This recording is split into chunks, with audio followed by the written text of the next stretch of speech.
Halo guys, apa kabar? Hari ini kita ngebahas topik yang lagi panas banget di dunia game, terutama buat para gamer dan developer yang suka game-game dewasa.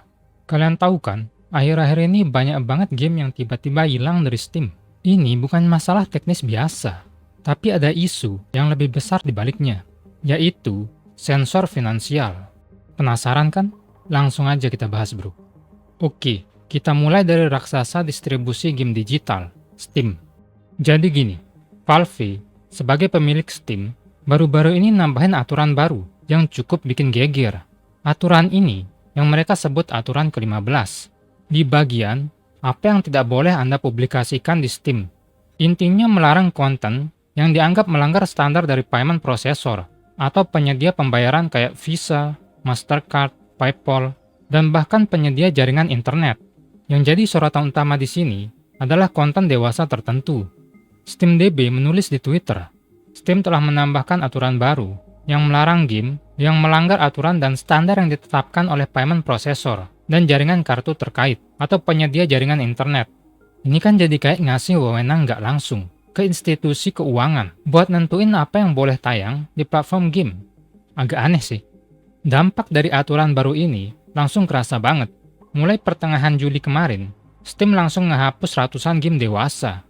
Jumlahnya nggak main-main loh. Estimasinya antara 400-500 judul lah. Mungkin bisa aja lebih. Game-game yang dihapus ini kebanyakan punya tema yang sensitif banget.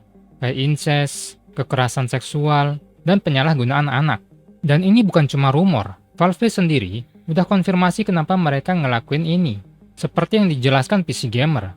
Valve mengonfirmasi perusahaan kartu kredit menekan mereka untuk menghapus beberapa game dewasa dari Steam. Valve menyatakan, kami baru-baru ini diberitahu bahwa game tertentu di Steam mungkin melanggar aturan dan standar yang ditetapkan oleh payment processor kami dan jaringan kartu, serta bank terkait mereka. Akibatnya, kami menarik game-game tersebut dari penjualan di Steam Store. Valve secara eksplisit mengatakan bahwa mereka menghapus game-game yang melanggar tersebut karena hilangnya metode pembayaran yang akan mencegah pelanggan untuk dapat membeli judul dan konten game lain di Steam. Jadi jelas banget kan? Mereka ngelakuin ini karena ada tekanan dari perusahaan kartu kredit. Alasannya sih biar support pembayaran buat pengguna lain tetap jalan. Tapi di sisi lain, banyak kritikus yang bilang, ini adalah bentuk sensor finansial yang berbahaya. Salah satunya dari Yoko Taro, kreator game Nier Automata. Dia menulis di Twitternya, masalah perusahaan pembayaran kartu kredit yang menolak pembayaran untuk konten dewasa yang legal. Meskipun peraturan yang melampaui batas hukum telah diterapkan pada penerbitan dan bidang lainnya. Rasanya, tingkat bahayanya berbeda ketika memproses pembayaran. Yang terhubung dengan seluruh infrastruktur distribusi dapat membuat keputusan tersebut sendiri. Jika pemrosesan pembayaran dikontrol, hal ini bahkan dapat digunakan untuk pengendalian ucapan di negara lain. Nggak cuma Steam, platform game indie yang juga populer, itch.io, ikutan ngelakuin langkah serupa. Sejak tanggal 23-24 Juli 2025 kemarin, itch.io secara total nge-deindeks game-game yang berlabel NSFW. Artinya, semua game yang ditandai sebagai konten dewasa itu nggak muncul lagi di hasil pencarian mereka. Padahal sebelumnya, game-game ini tersedia, bahkan udah dibeli sama banyak pengguna. Menurut artikel dari GameIndustry.biz, itch.io telah menghapus indeks semua konten NSFW dewasa setelah pengawasan dari pemrosesan pembayaran. GameIndustry.biz menjelaskan, platform permainan indie itch.io telah menghapus indeks semua konten NSFW dewasa dari laman penelusuran dan pencariannya setelah adanya tekanan dari pemrosesan pembayarannya mengenai beberapa konten yang dihosting di situs tersebut. Karena game berjudul No Mercy yang sempat tersedia di itch.io sebelum dilarang pada bulan April, organisasi Collective Suit meluncurkan kampanye melawan Steam dan itch.io mengarahkan kekhawatiran kepada payment processor kami tentang sifat konten tertentu yang ditemukan di kedua platform. Sama seperti Steam, itch.io juga bilang kalau langkah ini diambil karena ada tekanan yang sama dari payment processor. Ini semua terjadi setelah ada kampanye dari kelompok advokasi yang namanya Collective Suit. Mereka menyoroti beberapa game kontroversial. Salah satunya yang disebut No Mercy, yang punya tema kekerasan seksual dan incest. itch.io sendiri bilang kalau langkah ini penting banget buat ngelindungin infrastruktur pembayaran dan operasional platform mereka. Meskipun begitu, mereka mengakui kalau pendekatannya ini mendadak banget dan tanpa pemberitahuan sebelumnya ke para konten kreator atau developer. Kebayang nggak kalau kalian jadi developer game di sana, terus tiba-tiba game kalian hilang tanpa kabar? Pasti kaget lah bro. Sekarang kita bahas, siapa sih Collective Soot ini? Mereka adalah kelompok advokasi yang berasal dari Australia.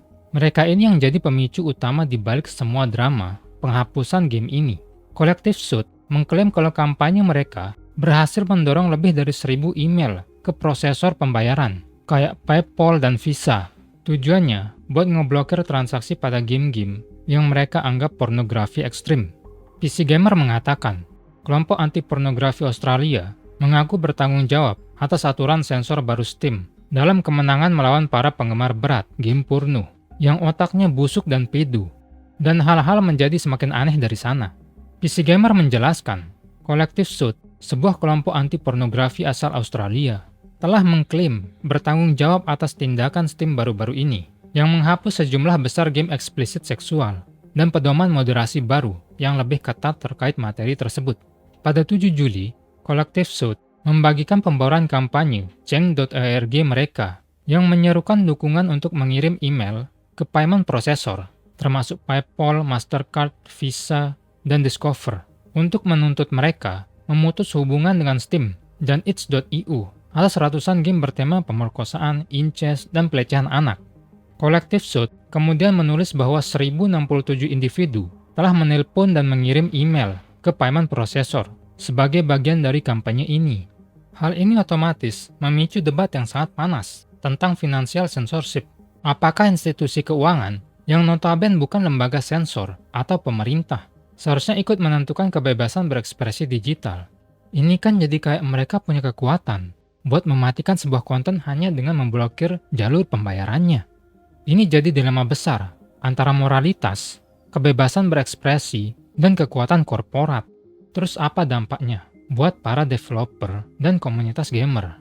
Jelas, ini pukulan telak banget, terutama buat developer game indie yang mungkin fokus di niche konten dewasa. Mereka bisa kehilangan platform utama buat mendistribusikan game mereka, dan otomatis kehilangan potensi pendapatan. Apalagi kalau mereka udah invest waktu dan uang yang banyak buat bikin game-game itu.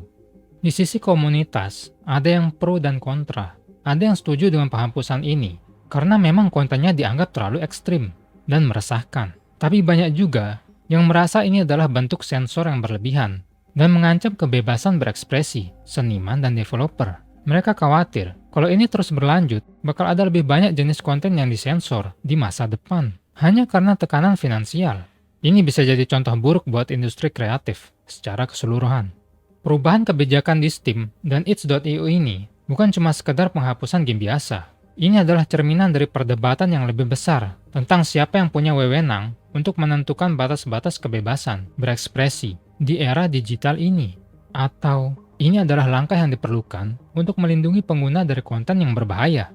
Oke, mungkin segitu aja dari aku. Gimana pendapat kalian guys tentang isu ini? Apakah kalian setuju dengan langkah Steam dan itch.io? Atau kalian merasa ini adalah bentuk sensor yang berbahaya? Tuliskan pendapat kalian di bawah. Kalau kalian suka video kayak gini, jangan lupa like dan subscribe. Dan cek videoku yang lain. Semoga kalian menikmati videonya and see you guys next time. Peace.